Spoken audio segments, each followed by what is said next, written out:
एक राजकुमारी थी। वह सुंदर होने के साथ साथ चतुर और बुद्धिमान भी थी।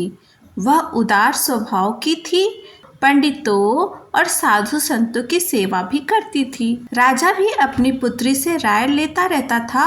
राजकुमारी के चर्चे दूर दूर तक फैले हुए थे। हर कोई राजकुमारी के दर्शन पाने की लालसा रखता था। एक बार उस नगर में 4 यात्री आए। चारों ही विद्वान पंडित थे। उन्होंने भी राजकुमारी की बुद्धिमानी और कार्यकुशलता के बारे में सुन रखा था। अब पंडितों ने एक एक करके राजकुमारी से मिलने और उससे बात करने की योजना बनाई। पहला पंडित सामान्य वेशभूषा में वहां पहुंचा, जहां राजकुमारी साधु संतों को भोजन कराती थी। वह वहां पहुंचकर संतों की पंगत में बैठ गया। जब राजकुमारी की नजर उस पर पड़ी तो राजकुमारी बोली, हे महात्मा, कृपया अपना परिचय दीजिए। आप कौन हैं? मैं एक यात्री हूँ। कदाचित आप असत्य कह रहे हैं। इस संसार में केवल 2 ही यात्री हैं।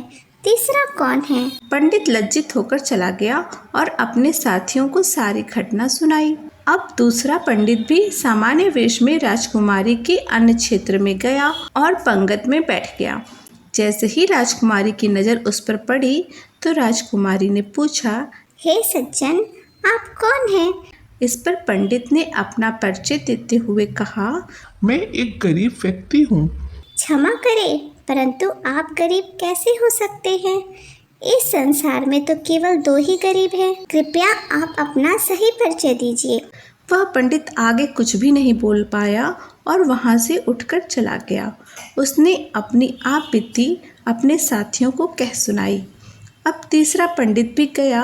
वह भी पंगत में बैठ गया। राजकुमारी वहां से गुजरी। उसकी नज़र पंडित पर पड़ी तो बोली, श्रीमान, आप कौन हैं? संत महात्मा तो आप नहीं लगते। कृपया आप अपना वास्तविक परिचय दें। मैं एक पुरुष हूँ। आप असत्य कह रहे हैं। इस संसार में केवल 2 ही पुरुष हैं। फिर आप तीसरे कौन हैं? पंडित घबरा गया और वहां से उठकर चला गया। अब चौथा आया और पंगत में बैठ गया। राजकुमारी आई और उससे पूछी, हे सज्जन, आप कौन हैं? कृपया अपना परिचय देने का कष्ट करें। मैं एक मूर्ख हूँ। इस संसार में केवल 2 ही मूर्ख हैं। आप तीसरे कौन हैं? वह पंडित भी बिना कुछ बोले चला गया। अब चारों पंडित परेशान हो गए। इन सवालों के जवाब अपनी अपनी पोथियों में ढूंढने लगे, पर वे इसका जवाब नहीं ढूंढ पाए।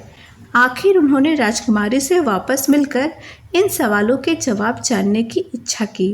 वे राजकुमारी के पास गए, उससे कहा, राजकुमारी जी, हमने सभी तरह आपके प्रश्नों के उत्तर जानने की कोशिश की, मगर हमें सफलता नहीं मिली। कृपया करके हमें उन सवालों के उत्तर बताइए। राजकुमारी कुछ कह पाती इससे पहले उस राज्य का सेनापति आकर उन चारों को बंदी बना लेता है। वह उन्हें राजा के समक्ष पेश करता है और राजा से कहता है, महाराज, ये चारों दूसरे राज्य के गुप्तचर हैं जो हमारे राज्य की निजी जानकारी पाकर अपने राज्य को पहुंचाने जा रहे थे, इसलिए मैंने इन्हें बंदी बना लिया। राजा ने बिना सोचे समझे उन्हें सूली पर चढ़ाने का आदेश दे दिया। तभी राजकुमारी आती है और राजा से कहती है, ठहरिए महाराज, इन चारों से मैंने कुछ सवाल पूछे थे। ये इसका जवाब नहीं ढूंढ पाए, इसलिए मैं स्वयं इन्हें उन सवालों के जवाब देना चाहती हूँ। राजा आश्चर्य में पड़ गए और बोले, कैसे सवाल? तो राजकुमारी ने वे चारों सवाल बताए। राजा भी इन सवालों के जवाब नहीं दे सका। फिर राजकुमारी ने दरबारियों से वही सवाल पूछा, लेकिन वो भी इसका जवाब नहीं दे पाए। राजा की जिज्ञासा बढ़ गई। उसने राजकुमारी से उन सवालों के जवाब देने को कहा। राजकुमारी ने बताना शुरू किया। सबसे पहला सवाल कि इस संसार में 2 यात्री कौन से हैं? तो इसका जवाब है सूरज और चांद। सभी ने कहा, बिल्कुल सत्य। दूसरा सवाल, इस संसार के 2 गरीब कौन हैं? तो वो है स्त्री और गाय। सभी एक स्वर में बोले, राजकुमारी जी, बिल्कुल सत्य है। फिर तीसरा सवाल कि इस संसार के 2 पुरुष कौन हैं? तो इसका जवाब है, वास्तव में इस संसार में अब तक केवल 2 ही पुरुष हुए हैं। वो है कृष्ण और अर्जुन। सभी सभासद बोले, बिल्कुल ठीक कहा। अब अंतिम सवाल है, इस संसार के दो मूर्ख कौन हैं? तो वो है राजा और उसका सेनापति, जो बिना सोचे समझे इन पंडितों को दूसरे राज्य का गुप्तचर समझकर सूली चढ़ाने जा रहा था।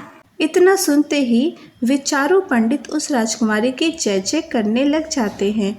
चारों ओर राजकुमारी के जयकारे गूंजने लग जाते हैं। राजा को अपनी गलती का एहसास हो जाता है।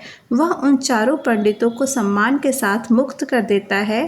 तो दोस्तों, आशा करती हूँ आपको ये कहानी पसंद आई होगी।